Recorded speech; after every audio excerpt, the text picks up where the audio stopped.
So I'm afraid. Right now, on this stage, I feel fear. In my life, I ain't met many people that will readily admit when they are afraid.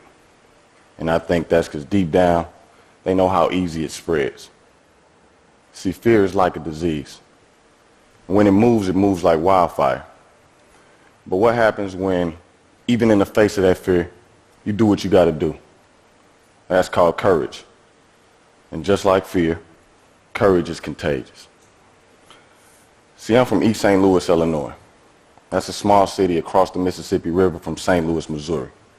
I have lived in and around St. Louis my entire life. When Michael Brown Jr., an unarmed teenager, was gunned down by police in 2014 in Ferguson, Missouri, another suburb, but north of St. Louis, I remember thinking, he ain't the first, and he won't be the last young kid to lose his life to law enforcement. But see, his death was different. When Mike was killed, I remember the powers that be trying to use fear as a weapon. The police response to a community in mourning was to use force to impose fear.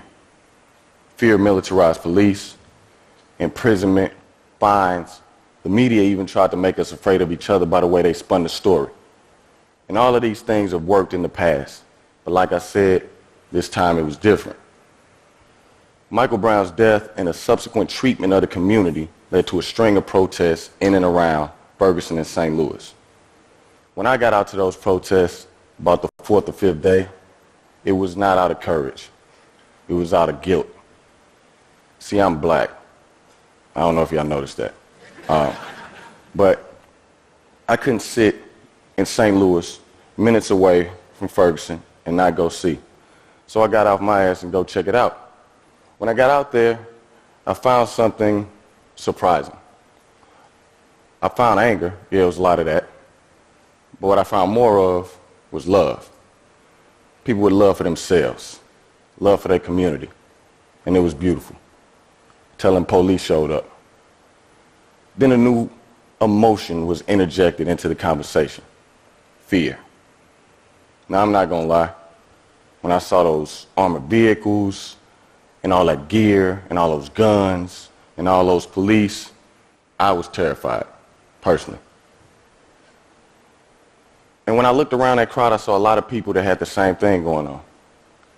But I also saw people with something else inside of them. That was courage. See, those people yelled and they screamed and they were not about to back down from the police. They were past that point. And then I could feel something in me changing. So I yelled and I screamed. Then I noticed that everybody around me was doing the same thing. And there was nothing like that feeling. So I decided I wanted to do something more. So I went home, I thought, say, I'm an artist. I make shit. So I started making things specific to the protest.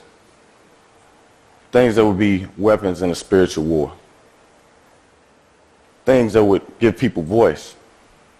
And things that would fortify them for the road ahead. I did a project where I took pictures of the hands of protesters and put them up and down the boarded up buildings and community shops. My goal was to raise awareness and to raise the morale. And I think for a minute, at least, it did just that. Then I thought, I want to uplift the stories of these people I was watching being courageous in the moment. And myself and my friend and filmmaking partner Sabah Folian did just that with our documentary, Who Streets. I kind of became a conduit for all of this courage that was given to me. And I think that's part of our job as artists. I think we should be conveyors of courage in the work that we do. And I think that we are the wall between the normal folks and the people that use their power to spread fear and hate, especially in times like these. So I'm gonna ask you, y'all the movers and the shakers, the thought leaders. What are you gonna do with the gifts that you've been given to break us from the fear that binds us every day? Because see, I'm afraid every day. I can't remember a time when I wasn't.